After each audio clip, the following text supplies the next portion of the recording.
You are listening to the Foreign Policy Focus podcast. We cannot wait for the final proof. The smoking gun could come in the form of a mushroom cloud. Haven't you driven enough people from their homes already? Bulldoze their villages, seize their property and their laws. They had no part in making it. Now working in Libya with friends and allies, we've demonstrated what collective action can achieve in the 21st century. Now the host of the show, Kyle Inslee.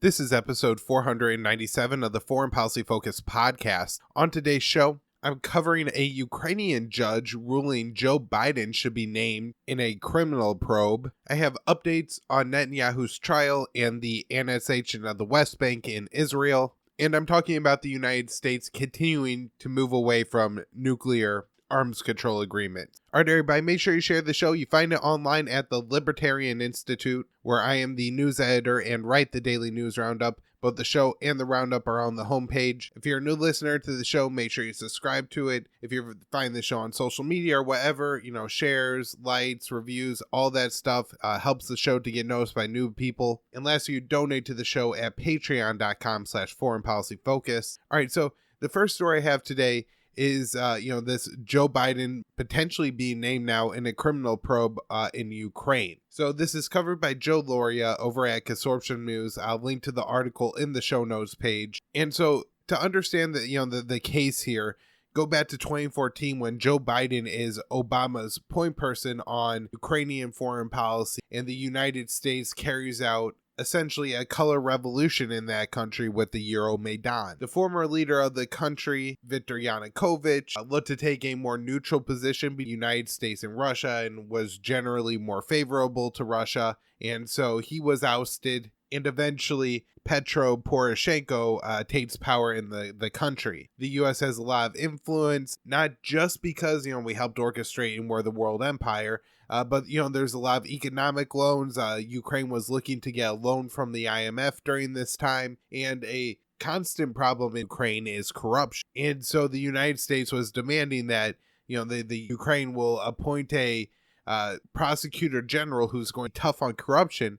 And they did that, and the U.S. approved of this guy, Victor Shokin. So Shokin does his job for a couple of years and eventually ends up looking into this Ukrainian natural gas company, Burisma. And, this a lot of corruption in Ukraine. And so there's no surprise that, there's corruption in this company that's done tons of business with the Ukrainian government. It's a large company, Ukraine. So, there's a lot of corruption. I don't know if Burisma was particularly corrupt or whatever, but a lot of corruption there. Part of that corruption is the son of the then vice president and Obama's point person on Ukrainian foreign policy, Hunter Biden, was sitting on the board of that company, making $80,000 a month, potentially more money than that though, from the way I understand it. And he had no experience in energy, Ukraine. I'm fairly certain he didn't speak Ukrainian or really seem to bring anything to the table, especially worth that amount of money,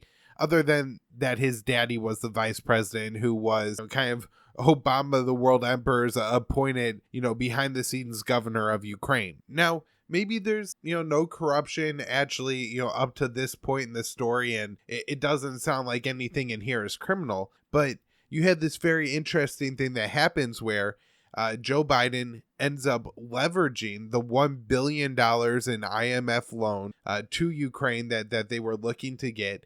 And he says, in order to get this, you have to fire Victor Shokin. And in fact, he actually brags about this as kind of like I'm a tough, shrewd guy. I'm kind of a badass negotiator. Look how I push these weaklings around in Ukraine and tell them how to run their country. He tells a story about how he got Shokin fired. Now, he doesn't mention Burisma. I guess there's no direct evidence. He doesn't say that, these SOBs were looking into my son's company and, my son's a little angel, so I know it's on the up and up. Like, it's not that transparent, but there's certainly a lot of conflict of interest here. What I believe actually led to Joe Biden being named, for whatever reason previously wasn't, was there were several phone calls with Biden and upper level, Ukrainian government officials where Biden was, just talking about leveraging the aid or the IMF loan in exchange for getting Shokin fired. And so this was, I guess, now evidence that had gone on at the time. It wasn't just Biden rambling on and bragging about something that didn't happen. And so the, judge is, I guess, looking to name him. Who knows? I don't actually see it in any way being anything detrimental to Biden unless it hurts him in his ability to run for office. Like, that's the only way I think this actually hurts Biden, is that if it's something the Democrat Party uses not to nominate him. They saw what happened last time around, having a candidate who was under investigation. Granted, this one's in Ukraine, but still, I do think it would really harm him on the stage, especially since Ukraine played such a large role during the Trump presidency. First, with the Paul Manafort connection, how they try to wrap that into Russiagate, and then later how they try to impeach him over Ukrainegate. I think this looks really bad for Biden. In one sense, there's actually no concrete proof that, this was corrupt and he did anything because his son was in jeopardy. But at the same time, him bragging so boldly about getting Shokin fired, I think looks really problematic. And if the Ukrainians are now going to take exception to it and try to expose some of this and hold him accountable, then it'll be interesting to see where it goes. Now, in every article I've read about this, including Joe Lauria's, again, that's on the show notes page at the Libertarian Institute, they mentioned that, Joe Biden's defense here is that these, transcripts or whatever are doctored and are heavily edited and don't really show the true context of the conversation. So it seems entirely possible to me that this is the case.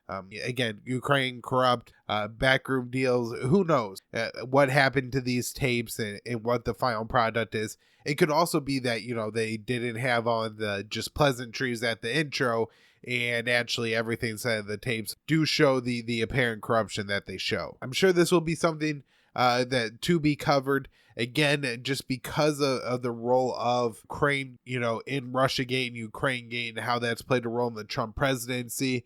I think this could be a bigger deal moving towards the election, especially if Joe Biden remains the nominee and this goes forward in Ukraine.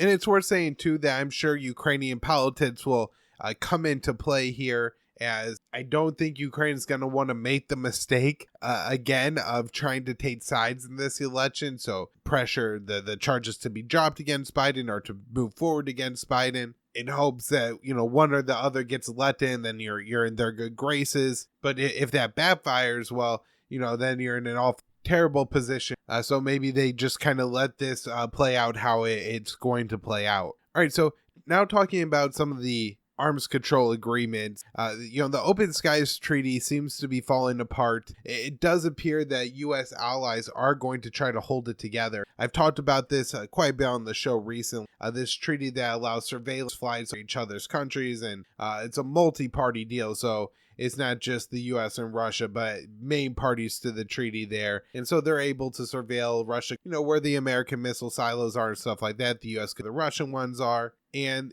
this allows for each country to realistically understand what the capabilities are of other countries, and also, likely helps to test the compliance of other arms control agreements. It doesn't seem like Trump has any plans to really hold back, in as much as some of his recent statements have talked about arms control and stuff.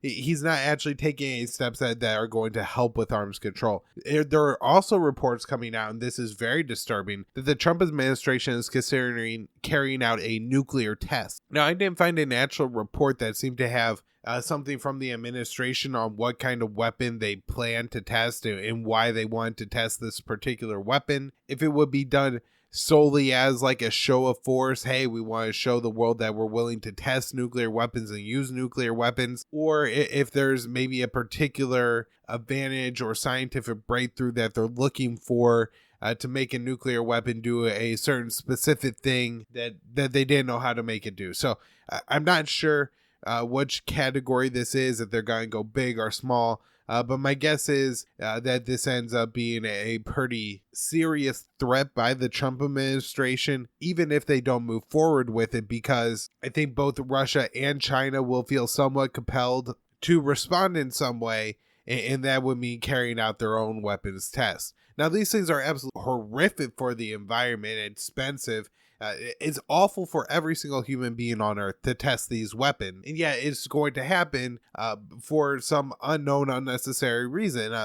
It's really not clear why the Trump administration would feel the need to test this. I know there's been reports floated about China testing these weapons, and breaking this test ban treaty. But the evidence of that is really non-existent, at least not public. Nothing that's anywhere near conclusive enough to, determine China is breaking the treaty. And even if they were, China's nuclear arsenal is a fraction that of the United States. We have, I think, like 5 times more deployed nuclear weapons than China has in their entire nuclear arsenal. And we have thousands more in reserve. So destroying the test ban treaty that is very effective in preventing more nuclear proliferation would be a huge harm to the I think U.S. hegemony if we start to break this, because the U.S. nuclear arsenal right now is so much larger than everybody else. Is maintaining the status quo or applying more nuclear arms treaties would be the way to go to maintain like the nuclear dominance deterrence that the U.S. has. Rather, breaking the treaties, I think, sets up a situation where other countries are going to look to create either nuclear weapons for the first time or upgrade their nuclear arsenal. All right, another U.S. foreign policy news. The Trump administration just loves sanctions, and it doesn't seem like anything will stop them from placing sanctions at any times, including a pandemic. 33 new Chinese companies are sanctioned, and 2 top Nicaraguan officials, I believe one of the branches of their armed forces and the interior minister, were both sanctioned. One of the really terrible things about Trump's nuclear weapons negotiation is his insistence that the Chinese nuclear program is somehow on par or parallel with the U.S. and Russian nuclear arsenals, and we could somehow wrap them into nuclear negotiation. And so by applying this demand that any, extension of the New START treaty or any kind of new arms control treaties must do China is going to kind of put another poison pill in U.S. and Chinese relationship, something that really can't be resolved. It's like maintaining sanctions on Russia until they turn the Crimean Peninsula back over to Ukraine. They're never going to turn the Crimean Peninsula back over to Ukraine. And so it's just a barrier to forming better diplomatic ties. That's what the U.S. is creating by, demanding China get wrapped up in this at a time where we have a lot of other, kind of issues with China that could be resolved diplomatically, or the U.S. could at least maybe play a role in advocating for our allies. But rather, we're just breaking down the relationship entirely. And I think it's going to be quite apparent in coming years that the U.S. isn't going to go as far as China is willing to go to, let's say, maintain whatever kind of independence and sovereignty that Taiwan and Hong Kong have, and that the U.S. can't line up our, aircraft carriers in the Taiwan Strait and prevent China from invading the island. And so we have a real problem in the U.S.-Chinese relationship that is so important to the economies of the entire world in both countries. Over at antiwar.com, Dave DeCamp has been doing a great job, and maybe I should email him and see if he'll come talk to us about highlighting how the U.S. and Chinese relationship, being deteriorated. And one of the things he says that it's actually the U.S. support for the protesters in Hong Kong that is helping to give China the clearance to take away some of Hong Kong's or past bills that move towards taking away some of Hong Kong's sovereignty. And so I'll link to the most recent one in the show notes page here. But this is Dave breaking down a law that China is looking to pass dealing with, crimes committed in Hong Kong, if, they're related to China and what happens there, and why this is sparking protests in Hong Kong, and how the U.S. actually backing off is the right thing to do in this case. All right, we have a few big stories coming out of Afghanistan. Both the Afghan government and the Taliban declared a ceasefire to celebrate a 3-day Muslim religious holiday. That ceasefire, I believe, started on Sunday and will go through today. The Afghan government is calling for an extension to the ceasefire. I have not seen any kind of Taliban response as to if they're going to, go along with that, or maybe at least say that they're not going to resume offensive operations and get a little bit of de facto ceasefire. However, it does seem like there are some diplomatic steps that have been taken. The Afghan government is looking at releasing 2,000 prisoners in total over the 3-day ceasefire on day 1 and 2. They announced that they released 100 and 900 prisoners, so a total of 1,000. Again, these are Afghan government reports, and so the Taliban come back, tomorrow, and I'm on the next show saying that, actually, it turns out they only released 50 people. It's possible, but international media is reporting that the prisoners are being released. So that does look like some good news and some steps being taken in the right direction in Afghanistan, where the fighting's getting worse, it's getting bloodier. And even though the U.S. is on pace to follow the agreement with the Taliban and we're withdrawing troops, that doesn't mean we're done shedding blood in Afghanistan. And it doesn't seem we will be until at least the last U.S. drone leaves the skies over Afghanistan. In Israel, there's been a couple, I guess, more milestone type developments, but recent developments I think are worth talking about. Netanyahu's corruption trial started.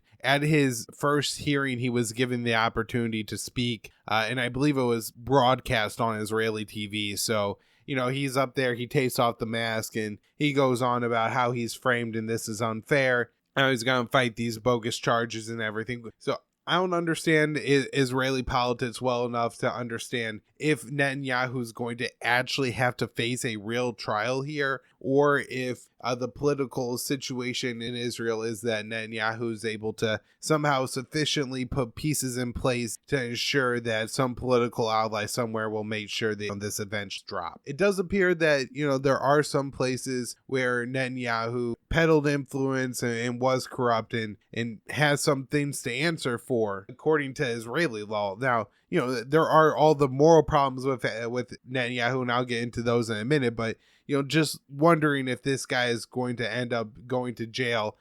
I guess it's possible, but his recent victory in, the Israeli politics, election, after it's seeming that his political rival Bernie Gantz was actually going to be able to form a government and maybe oust him from power, Netanyahu shrewdly clawed back and made a deal where he got to remain prime minister for at least the next 18 months. And so that to me suggests that this guy who's shown he's been very politically savvy in his career will continue and figure out a way not only to get the charges against him dismissed, but eventually remain the prime minister of Israel past this 18-month agreement here.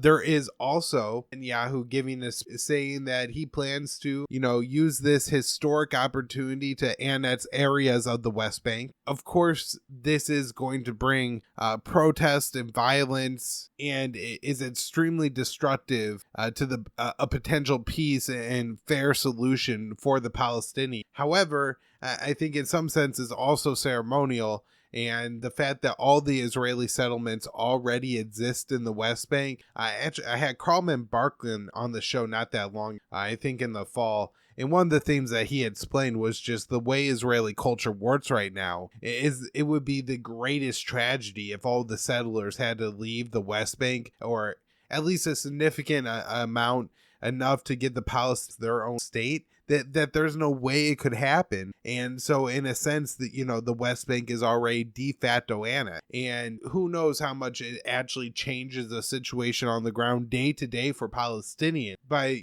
merely making it official that Israel has taken a lot of the best parts of the West. However, again, it will bring protests, and that will bring Israeli government and military crackdowns on the Palestinian people. I think moving forward, this is going to be a very chaotic and deadly situation, and one where the violence is going to be blamed on the Palestinian reaction to having their land stolen, oppressed for 7, having their wealth stolen, having to live in squalor, having to live, under the boot of another people who, at least, a good number of those people who have power see you as less than human.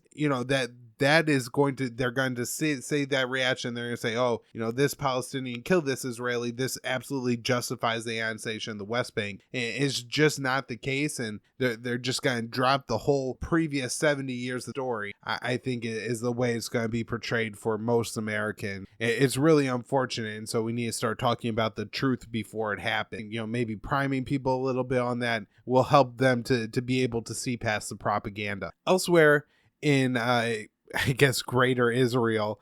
The prison camp known as Gaza has reported its first death from COVID. Now, I'm not sure, and I think nobody is, how significant the COVID outbreak in Gaza, just because the healthcare systems for the 2 million people that live there are so poor and struggle on a daily basis. They only have a couple dozen ventilators. 2 million people, they only have a couple hundred tests for all the millions of people.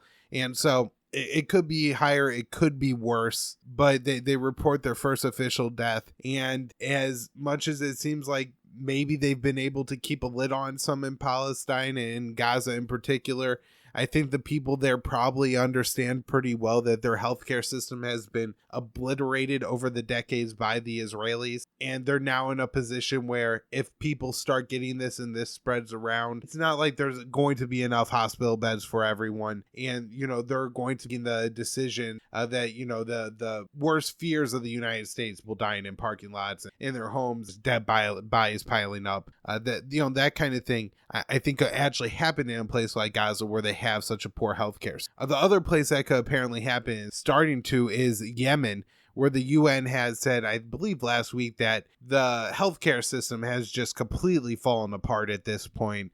With coronavirus, that's it. That's, the worst cholera epidemic in history, having Saudi Arabia bombing so many of the healthcare facilities. It was the poorest country in the Middle East before. It's not like there wasn't a great, first-rate hospitals all over Yemen. No, they were all in pretty bad shape to begin with, but this has only exacerbated the problem to the nth degree. And apparently people are resorting now to the most desperate of situations. The UN says people are resorting to just begging on the streets. Everybody is begging, please give me, we can't eat, we don't have this, we need that, we need, money so we could get some health care. I guess there's a lot more child marriage going on and child labor. So, again, as people reach the absolute peak of destitute and desperation, they're willing to grab onto just about anything to try to keep themselves and their family alive. And so, unfortunately, I guess there's children in Yemen where it's between marrying somebody and starving to death. And I don't know what kind of decision that must be like and who gets to make it, but it is just such a horrific situation. And it could be made noticeably better very quickly by ending the war in that country. And the U.S. could have a very significant role in making that happen quickly by just withdrawing all of our support from Saudi Arabia. All right, just a couple of updates on Libya before I wrap up. The United States is accusing Russia of flying some military planes into Syria, painting them, and then flying them and landing in Russia. The account I read made it seem like they were attack planes, and I would assume they would be used to bat the Libyan National Army that the Russians have supported, during the Libyan civil war.